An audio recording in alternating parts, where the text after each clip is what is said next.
Hola, ¿qué tal?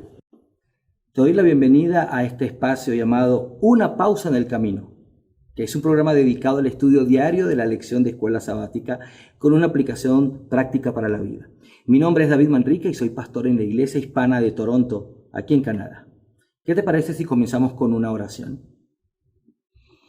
Y ahora, Padre maravilloso, te invito a que por tu misericordia nos enseñes lecciones de vida para vida. Nos ayudes a entender los porqués de las cosas y a través de la vida de Jesús en esta tierra aprendamos lecciones de salvación. Gracias porque sé que lo harás en el nombre de Jesús. Amén. Bueno, tú sabes que hemos iniciado en este momento el estudio de la última semana contemplada para este trimestre. Pero qué mejor manera que terminar este aprendizaje sobre el crisol hablando sobre la obra de Jesús y su vida mientras estuvo en esta tierra. Sabes que el autor de esta guía de estudio durante este trimestre colocó un párrafo que me llamó poderosamente la atención. Mira lo que dice. Refiriéndose a Dios al momento de crear a la humanidad, la libertad de todas sus criaturas inteligentes era tan sagrada que, en lugar de negarnos esa libertad, Él prefirió llevar la peor parte. ¿La peor parte?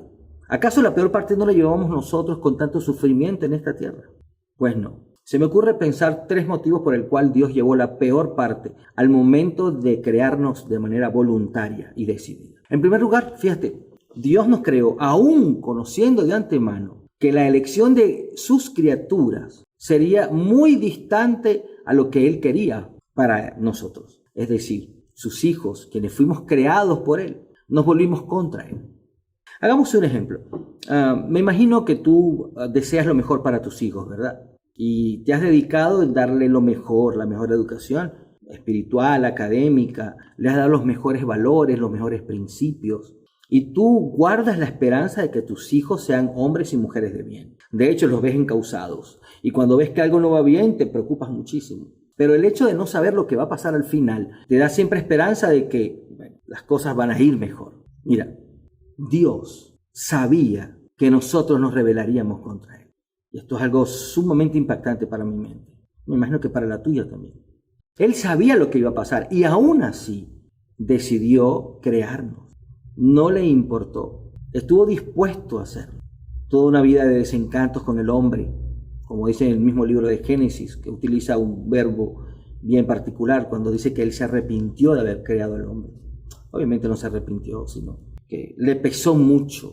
Es lo que estamos hablando ahora. Aun cuando Él sabía, era muy duro para Él ver cómo los seres humanos despreciaban su ley, despreciaban su amor.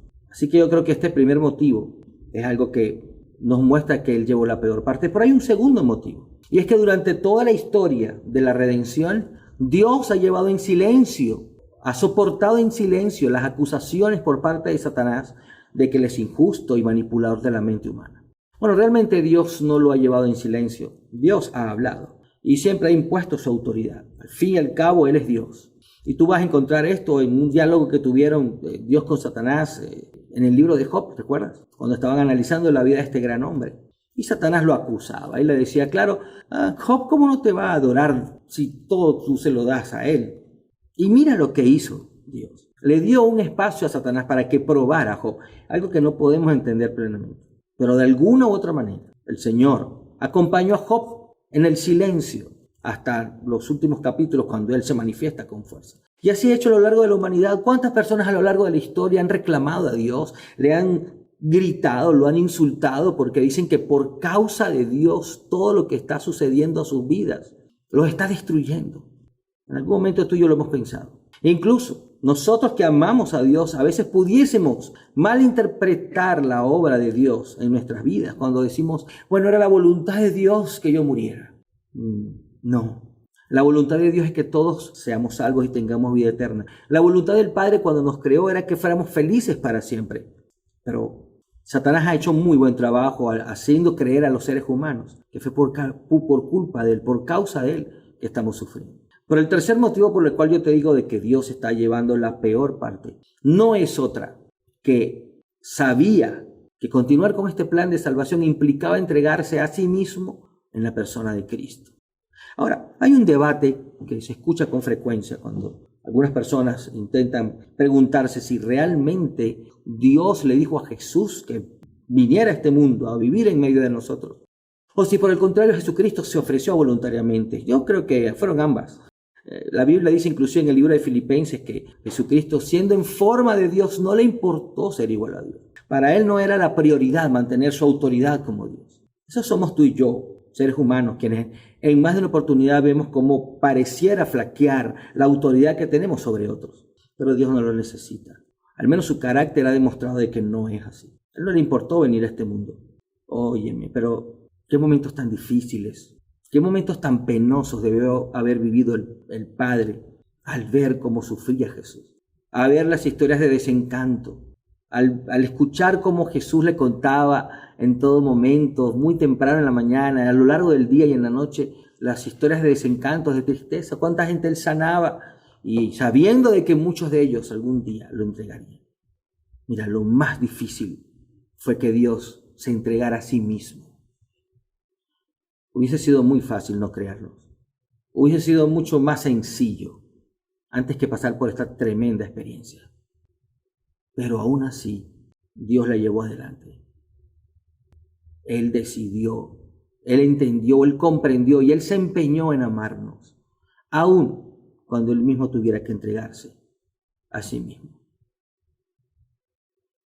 ¿Cuántas veces nos hemos preguntado o le hemos reclamado a Dios porque estamos viviendo momentos difíciles en nuestra vida y creemos que es Él quien no está evitando esto, o que de alguna manera Él es el originador de lo que está pasando? Hay un texto en el libro del Deseado de toda la gente y trata de describir el sentimiento de la pena profunda que tenía Jesús cuando estaba en la cruz gritando: ¿por qué me has desamparado? La pena, el rechazo del hombre fue lo que ahogó su corazón. Y el Padre en el cielo también. Y los ángeles le clamaban: déjanos bajar para liberar a Jesús. Por favor, Dios, Padre, déjanos hacerlo. Y el Padre decía: no, es necesario que Jesucristo muera. Hay un texto precioso que leí hace muchos años en el libro El Deseado de toda la gente, sí, y que dice así: Cristo fue tratado como nosotros merecíamos, para que nosotros seamos tratados como Él se merece. Fue condenado por nuestros pecados en los cuales Él no tenía parte, para que nosotros fuésemos justificados por su justicia, en la cual tampoco nosotros tenemos parte. Ese texto continúa diciendo: Él sufrió la muerte que era nuestra, de manera que nosotros recibamos la vida que viene de Él. Y termina con aquel precioso texto de Isaías: por sus heridas somos curados. Oye bien, entender un poco el sufrimiento de Jesús mientras estuvo en esta tierra, tratar de comprender la historia de desengaño, de desprecio que en más de una oportunidad Él sintió, me hace entender de que al fin y al cabo mi vida no ha sufrido tanto. Es muy posible que tu vida también tenga momentos de dolor oscuros y tremendos. Te confieso que a veces como pastor escucho historias que son dramáticas, que a veces me hacen decir: pero Dios, ¿qué pasó aquí? Yo entiendo que el ser humano sufre, pero no, ¿qué pasa aquí? Entonces me acuerdo de Jesús colgado en la cruz y me doy cuenta que efectivamente nadie ha sufrido como Él, nadie sufrió como Él. Es por eso que cuando tú y yo pasamos por el crisol, además de no entender por qué, de alguna otra manera compartimos el sufrimiento de Jesús, pero algún día compartiremos la gloria que Él posee. Mira, te invito a que nos acompañes en el resto de esta semana para estudiar esta última semana, esta última lección. Que el Señor te bendiga grandemente.